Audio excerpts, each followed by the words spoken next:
Okay, hi Blanche. Thank you for joining us, for joining me on a Monday morning. What I thought we could do is go to the whole iteration of how I dragged you into this manifesto project at the very beginning. Okay, I mean you and I met in a. I mean I just saw you doing what you do, right? I was in a conference and you were in a course. Yeah, doing graphic recording, sketching ideas live, and then we ended up in a conversation.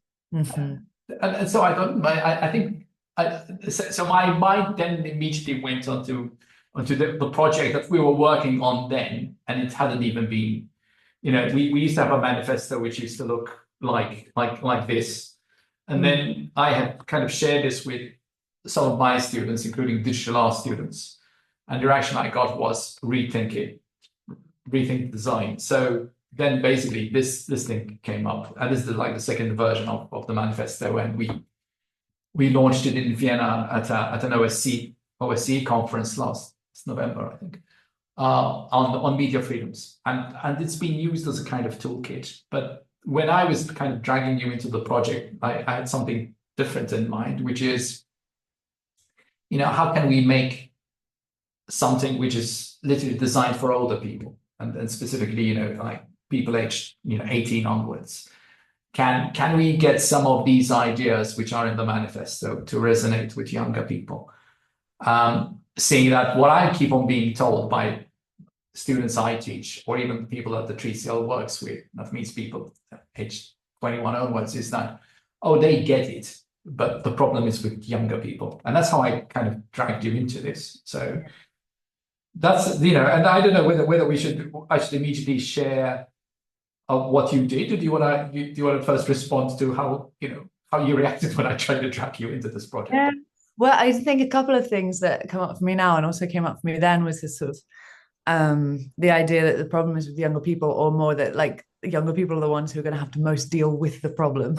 Like they're the ones that well, we all are, but it's sort of like coming for them for a whole lifetime, and at the start.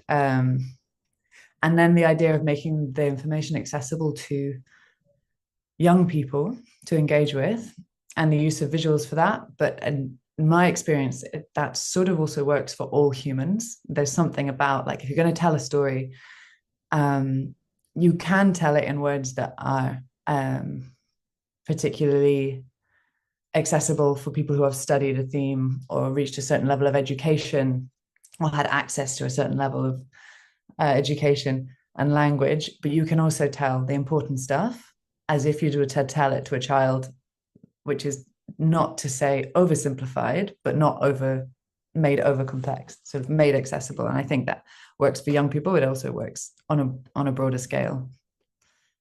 Yeah, and I think the other reason why I really wanted you to be involved with the project and taking it forward is this idea of attention, and at least if you are to believe the textbooks, or at least my experience, the whole idea that, I mean, as you were saying, different generations, right? So I'm a boomer basically, so I can imagine. I mean, I'm pre-internet, so ancient basically, but I had to understand how the internet worked. I mean, you're probably a millennial, and I think we have a very different relationship with the screen, and because I had seen you sketch on a screen, that's again what maybe it was so interesting for me to see your ideas and what you were listening, what was happening at the time of the conference, and just sketching these. So I think maybe the easiest thing is if I guess let me share Yeah. what you came up with, and I can zoom in as and when you wish on this thing. And I think, I mean, we can talk first about the brief, no? Which was, I told you, here's the manifesto when you read it. And I think your first thing was, let's focus. We can't do all of it, right? I think that's the first thing which you came back with. Yeah, well, visuals are good for that because, I mean, for example, in a brief like this, we want to have one image, and you think that this image is going to be in part seen online, which means that there's a limit to size. Although I really liked the fact that this was also for printing, which means that you can actually play with scale and also the amount of information, and it's not so limited. But yeah, a single image is a good way of saying what's really essential. because if you put everything in, you can't see anything.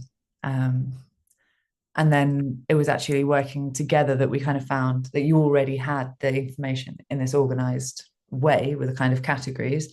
And so we were able to organize around that visually and streamline it down. But it was interesting reading the whole manifesto. And I kind of hope that this works as an entry to being able to then go deeper into all of that detail. We were discussing earlier about the whole notion of, in a way, what you have here, which is information disorders. But I also know that almost like a point of departure, really, I can zoom in a bit of it, was this, wasn't it? We are human, we are not data.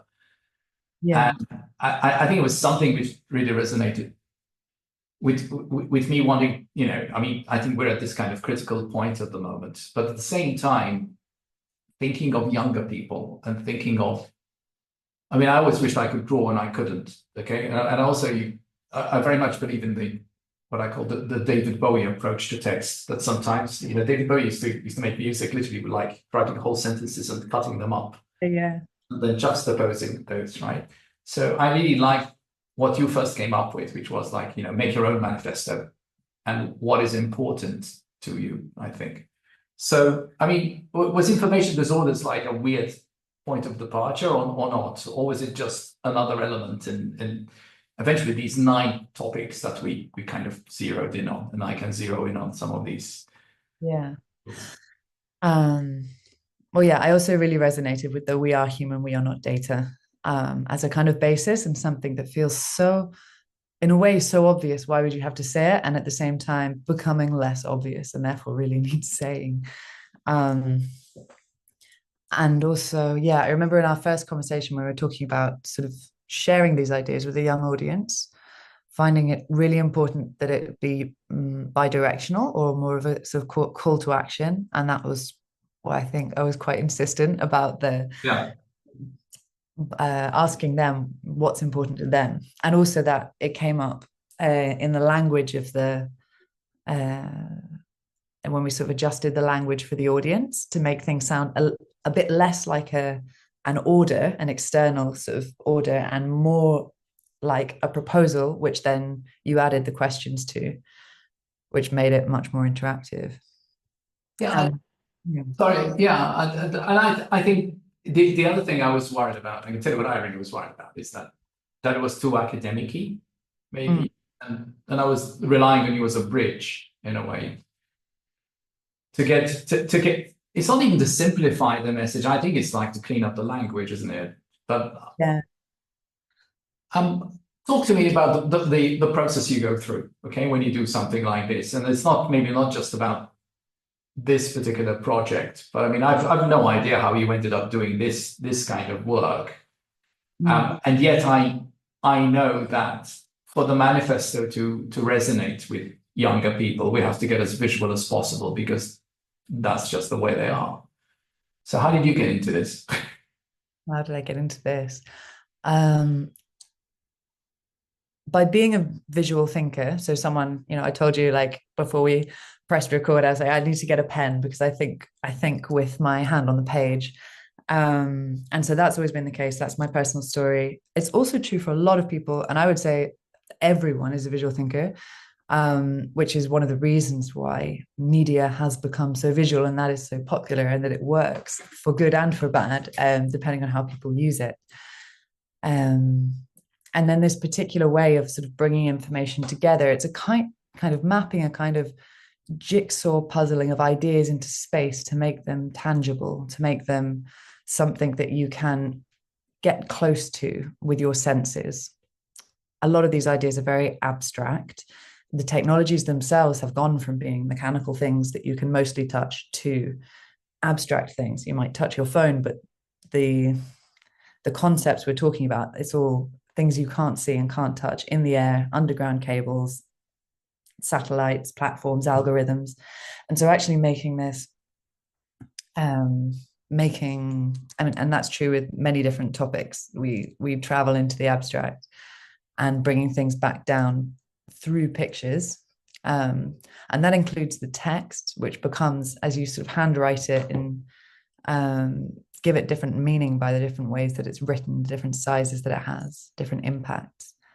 That kind of makes it something that is just more tangible for the human experience. I was concerned actually at the beginning because of the serious nature of the topic and making it resonate with younger people, you know. So I'm just wondering how you manage to balance the need to be informative. In other words, there's still an education element implied in this. Let's tell you what's going on. But also coming up with how do you balance the need to provide information, but also making it fun, I think. I mean, what does that go back to? Do you scribbling or enjoying drawings? Because clearly I've shared this with other people now and they get it. And that for me is when I'm saying people who get it, let me rephrase that a bit. People my age are getting it. The acid test is going to be if young people can get it. So I'm just wondering how you bridged and even the kind of imagery that you used in some of this stuff. Well, people relate to people. So I find that whatever the topic, if you're talking about something that impacts humans, impacts people, then working through figures, characters, essentially, is a very relatable way of doing that. Sort of triggers emotion. Images trigger emotion. And emotion, if we're emotionally closed, then information doesn't arrive. So it might seem like a very simple cartoon. It might be a very simple cartoon, but just by sort of seeing a character in a situation, we kind of engage emotionally, and then I think that allows the information to come in. Also humor, like serious topics also need humor, visual humor and play. Visual grammar, I really love visual grammar. So I'm also a lover of literature, poetry, texts, and a great reader. And linear text has, you know, all of its ballet and beautifulness. But it's a single way to travel. Whereas if you have this mapping of information, including the text, then you can actually travel around it in much more diverse ways. You can take out any unnecessary words and replace them, either just by where you position things, which means you don't need sort of grammatical errors. And so you take out all this sort of textual fluff, or what would be fluff in this dynamic, and replace it with something that we read naturally. You know, the first writing was hieroglyphs and other kind of pictorial texts. And so there's things that we just understand innately. They're kind of pre-verbal. And so you can access the verbal space and the pre-verbal space and the emotional space and the intellectual space with something that just looks very simple, but operates on these different human levels. And I think that's kind of the magic of combining the image and the text, and that it sort of works for anyone, regardless. I mean, you want to be sensitive with serious themes, but also not oversensitive, you know, be playful, and people will come in easier, I think. Yeah, and then there's things like color, the choice of color, that it's still pretty orderly. I mean, the fact that you also have, I think the three headings that are, you know, overriding topics of the manifestos, which are media freedoms, information disorders, and online character, and things are kind of neatly assembled together. And that's one of the things I had really liked. And then what I really like is the idea that you can kind of zero in into one of these things. And what I really like as well is that there are questions. So the idea that, I mean, one of the things I always find is that nobody asks young people for their opinion on anything. They're just given something and they're told this is what it is, at least until, you know, when they're in compulsory education, particularly. I kind of like the idea that the way you've assembled this, you know, even something like as complicated as, you know, media freedoms, what do it mean? You know, we will critically evaluate what news sources for bias. And then it's almost like this thing, Jack in the Box kind of thing, saying, well, what is it? Now, Yeah. and I really like that. And then at the same time that you've got, you know, question news stories, especially when we already believe that they are true. Now, at this particular moment in time, these kind of things are really are fundamental, I think, in terms of who do we trust? What do we trust? Do we trust everything which is on our screens? What are the sources that even media people are using? Who is a media person at the end of the day? Is it a journalist, or is it somebody who's on, since most people are consuming news via social media?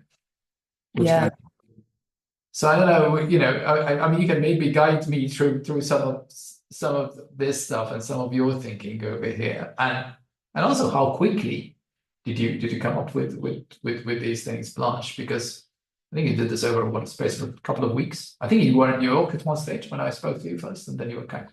Yeah, it was the end of the year. I was traveling, and all the projects that come in at the end of the year. But we came up with it quite quickly, I think, because we'd really worked the content together, like your team, like through the selection, which we kind of did together, and then your team finalized, and then converting the text from academic to kind of layman accessible, no unnecessary frills. And so by the time, this is what I would really like to do, is by the time I start designing, I really know what I'm working with, and we were in a good position for that. I love the questions, because I think I'm also really interested in education, and the antique industrial model of just sort of stuff people with information and then spit them out to regurgitate it in some form. Just is, I mean, I don't know that it was ever a good model, even if it worked for the industrial period. But it is not the model for now, because everything needs questioning. Kind of critical capacity is the first thing, just to be able to navigate information, let alone before you even start taking any actions, just to navigate the excess of information. So I love that. Interesting, Blanche, that because you just said something with it's all about questioning, and most of our education systems are not conducive to getting young people to question anything. The whole one size fits all model of education. It's not particularly conducive to that, and yet these are old problems, and we don't seem to have found solutions. Ken Robinson was talking about these things, like remember the famous TED talk, and I'm trying to get my students to watch this stuff again and say, this guy was talking about this 15 years ago, so why did nothing happen? I feel like minds are more open, but solutions are slow to be found, and institutions are the slowest to change. So we need to in a way facilitate a different type of education. I think most, now the fact you've got AI in Gen AI and chat GPTs and whatever it is all over the place, and that's how my students are trying to shortcut through things, through the drudge of assignments and things like that, which in a way is a bit of a shame, because I mean I'm using AI as my almost like my research assistant. It's making my life.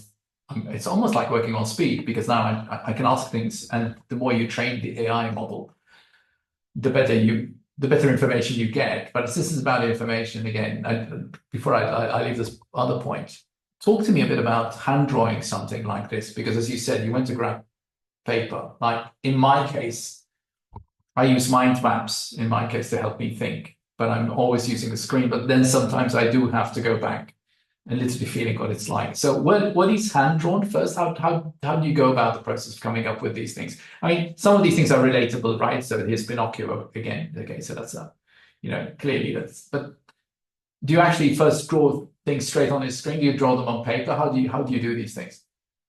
I always start on paper. I'm a big believer that knowledge and skills exist not just in the brain, but in the body. And so it's like the haptic feedback of different materials, using one kind of pen or pencil, this kind of page or the other, being able to physically move this thing around and look at it from different angles. I just think that it activates more of the brain, more of the creative and intellectual capacity in the brain and in the rest of the body. So that's always my starting point. I normally start with the text and just read through, like highlighting things that are important or stick out to me in a very messy way. I start very messy. It's the best way I know how. And then writing in the margins, drawing in the margins, lots of any images that come up as I'm working, before the information's really been selected even, just to let kind of association and play, and absolutely no judgment on the quality of the drawing, which is why anyone can do this, kind of free the creativity. And then I have the texts with all of these sketches around, and then I maybe make some thumbnails as I start to order the information, trying not to go into too much detail, because at this point I'm still thinking about composition. If you have all of the detail but it's not visually organized, then it's very hard for a viewer to travel through it. It depends what effect you want to give, and as an artist, I think confusing people can also be a beautiful and an interesting route to engagement. But in an infographic, and something that you want really to be accessible, then you want to have your composition kind of nice and clear for it to make sense, whether that's through a journey, or in this case, we actually spoke about beforehand being able to have the individual pieces as something that I recommend more and more these days, as being able to bite-size information because of the world we live in. So you can use it on different platforms. You can take one piece out and create a worksheet around that. And of course, use it online in the world where people have the attention span of very little. I think that's what I'm kind of conflicted with at the moment, because I mean I teach digital literacies as one of my study units. So getting people to understand what's going on. I mean, I'm teaching a course at the moment called New Media and the Social World, and how to interact with each other. And I guess because I was brought up with books and the love of books and the love of text, and now I'm trying to help people who have not been brought up with necessarily a love of books, but they've been brought up with a love of screens, and on the screen there's anything, and the likelihood is that it's moving image. And this isn't, this is static. And this is where I guess the next experiment, the next iteration of the manifesto is going to be, does any of this resonate or work, and with whom? Our feeling remains that if you're talking to policymakers, you're going to need to go through with text and some imagery, but it's fragmenting now, I think. So I'm just wondering, in this, this whole world, which is saturated with too much, the information plenitude, I mean, how can visuals really help break through the noise, I guess, and capture people's attention? And then I just have one more question. Okay, well, I'll give you my thoughts on that. Being a worker in visuals, a liver through visuals, I think it depends a lot how you use them. So we spoke before about print, like not just surrendering to the idea that everything is digital now and that that's the only interface. It literally lacks dimensions. So being able to work with print, I think people, if you put something in someone's hands, they have longer to read it, because as you said, not only is almost every image that you see on a screen moving now, it's also likely to be replaced within about 10 seconds if you're lucky. So remembering the world outside and using, I've got the Spanish word in my head, fertilizing, like, oh my goodness, giving strength to how we encounter information, and that we still encounter information in non-digital space. So that, I would say, is a place where visuals have a much broader potential as well.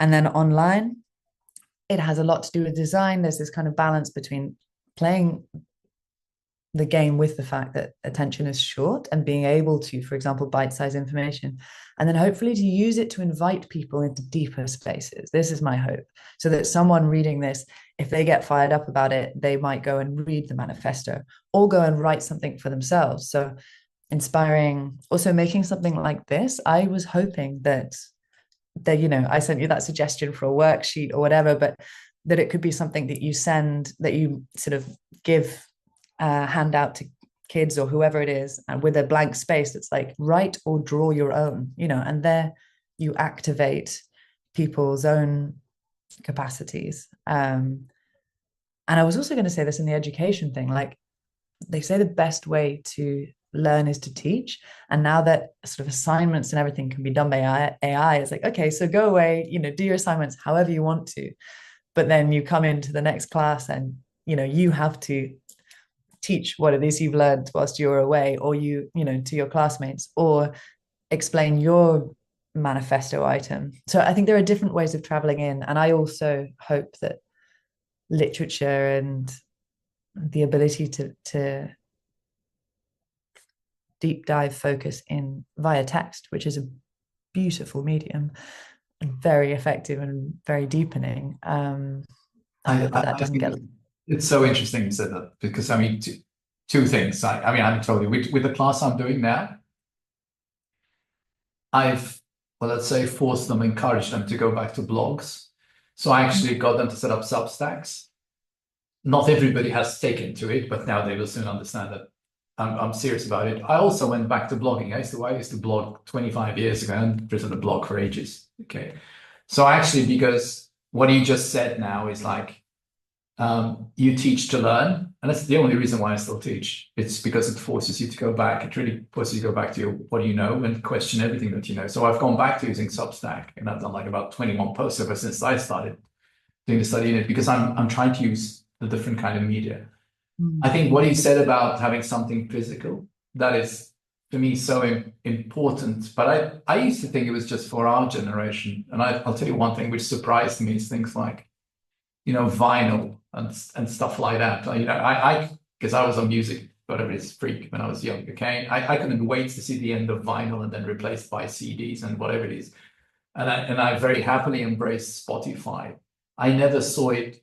I never saw the love that this generation suddenly went back to wanting to own things and wanting to own vinyl. And in a way, what you're saying about the need to have these broken down into individual posters and print them somewhere, or print them in a classroom, or actually have people like just say, what does this mean?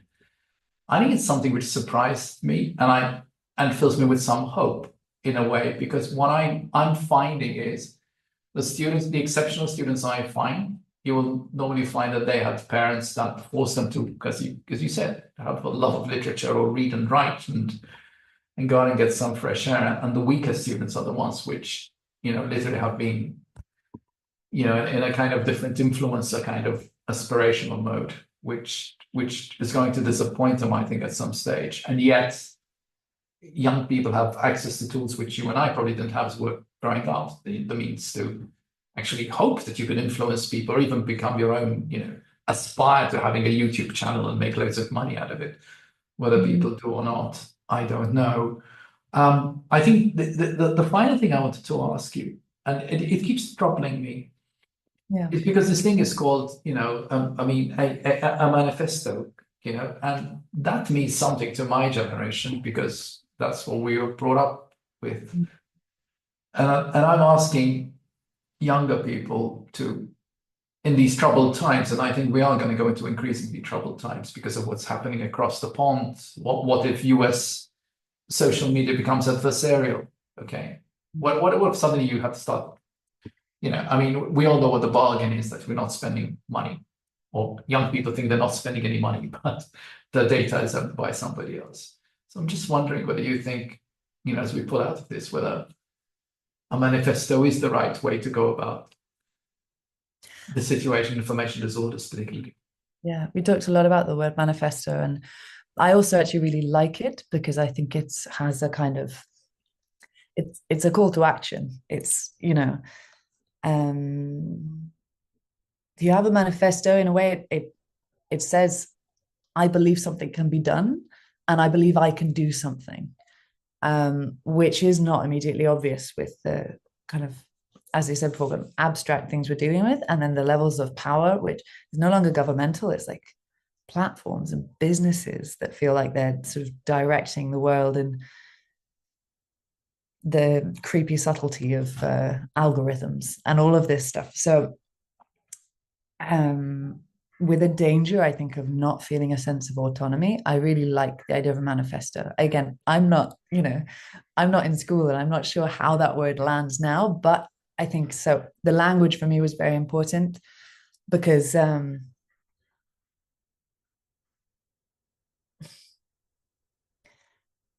yeah, the language in terms of being interrogative, uh, and not just blanket, because if it has just one blanket opinion, then it's not actually causing critical thinking, which is really necessary. So I think a manifesto, which is a call to action, and this kind of what's important to you, what's your manifesto, that as a proposal, I think is really valuable. But if it's brought in that way, not his manifesto, you have to get behind it, then I think it's not interesting. There's too many opinions out there to just air another one. But to say, here is what, some things we think are really important. What's really important to you? And do you think they're important? So as a tool for dialogue, essentially, I think manifesto is a really good word to sort of spearhead this in a way that feels sort of towards action and autonomy, which are really necessary as attitudes and not necessarily the easiest things to come by when facing these issues as individuals. Yeah. I think, yeah, I know, but maybe we can close with this. I'm certainly going to be spending whatever energies I have, I think, over the next 12 months in doing something with this. I mean, certainly I'm going to take this to, say, in Split in Croatia and in June, where I'm running a workshop with young people over there, and they're all following media studies. I've told you about the project I've got with my own students, where they have to develop their own manifesto. But I keep thinking again, we'll keep, you and I will keep talking about this, I guess, in terms of how we can. I think it's a time when people need to do something, feel that they need to do something. The one thing I don't want young people to feel is that they're helpless at the time when there's a lot of strange things happening. Yeah. I think. But anyway, I think that was a good, for me, that was interesting, and it gives me a bit more, reassurance that we can go on to the next level. And also with our colleagues who are in compulsory education and their ideas of what they want to do with this and how can they get at least the posters in classes. While I keep on foraging the other, route as to, do we need a third version of the manifesto because of what's happening, and what can we all do? I think in this time of either relative helplessness, I think is going to be important, I think, to the work I'm doing. Yeah, that was a question I had for you, actually, was whether the manifesto is something that you see as living and evolving, or if it's more like boiling down to some essentials that are going to apply come what may, like these are the human essentials, or if it's something that, or both. Well, like most things, life is never in black and white, it's in different shades of gray. And I think for some people, in some cases, it helps me have conversations with people. I need to text. So I can tell you, one of the things I'm going to try and do initially is have conversations between academics. So I'll probably identify about 6 academics, but coming from very different backgrounds to me. So AI professors or social scientists, okay, or people who are in education, as it used to be, and have those, and use this as a starting point. So I've sent copies of these to some people, say, try and read this and let's have a conversation about now, the moment. So that's one way of thinking. I'm more interested ultimately in what can young people do about their uncertain futures, and specifically can Gen Z do about it. And I think the manifesto, I'm hoping, can help them understand that these things are important and not just something remote. It's not something crazy which is happening with Musk and friends across the pond. That this is something which is going to change their lives, I think.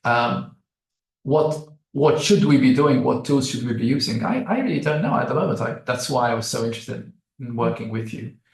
And I'm also trying to get some young people around me at the moment who are into visual arts or who are into digital pedagogies, or are also interested maybe in having, I don't know, a virtual exhibition, or even having a hybrid exhibition. And that's where I think I would like to take this at some stage, is having something hybrid, which might be a mix of asking people, say young people, difficult questions, including truths and untruths, or even moral dilemmas. The classic moral dilemma is, you're sitting here and your friend's phone is on, and it's on WhatsApp. Would you go through her, conversations to see if she said anything about you? So it becomes trust and mistrust in the technology, all the way to, I mean, your MP is trying to do something strange. I mean, we have a colleague coming on board right now, and she's from Georgia, and her country is very close to Russia, and thought of it as and so I want to keep the conversations going in as many different spaces that we still manage to reach out to while we still can, while I'm still teaching, because I don't know for how long I'm going to keep teaching, while the 3CL keeps on doing what it's doing with very few funds, but with influence because of the networks that we have, I guess. So that's the long answer. I think it's watch the space. I don't know. We'll keep. Yeah, an interesting space, very open, also potentially for collaboration. I know there are organizations that work with digital rights, for example, are working specifically in, online legislation around data and things like that. And, I wonder, maybe even, workshops with young people, and then people who are this is something which again we'll talk to you about, because we want to, we're thinking of having a young people summit here, and where I live, because you've been to Malta, and this is a place that people like coming to because they think it's Club Med. Well, at the moment the sun is shining, so the way you live in Barcelona, so you know what it's like. Why we move to these kind of places, and people like coming here. But I think this time we want it to be meaningful, and we want it to be, when I'm saying this time, we always record whatever we do. But I think the idea is that maybe we could get somebody around, maybe like you, to try and encourage people to think of how to use the visual turn. And maybe we can get somebody who's been doing podcasting for many years and has, that might be one way around it. But the manifesto elements will remain there. Why are we doing this? This is still an education project as far as I'm concerned. I still think that media, technology, and education can make our life worse, but are also what I'm clinging on to get us out of the mess we're in at the moment. And there's a bit of a mess. So I'm still hoping for better media. I'm still hoping for better technology. And definitely I'm hoping for better education, because what used to work in the Victorian model doesn't work anymore, even though there are people like me who still work within these organizations. It just takes too much time, too long. I don't have time on my side to wait 5 years for somebody to change a curriculum. That's rubbish. Yeah. And I think talking about all these different mediums, and in the end, I think I don't believe in any particular medium. I believe in the use of that medium. So drawing, very, very old medium. You can use it to create propaganda posters, or you can use it to inform people and invite them to bring their opinion. And so I personally don't believe in any in new invention that humanity can create to solve its problems. I think it's more this. So using the tools we have well, and so it's whatever works. What people are using it badly. Yeah, but whatever works and whatever content. Yeah. Yeah. Yeah. Yeah.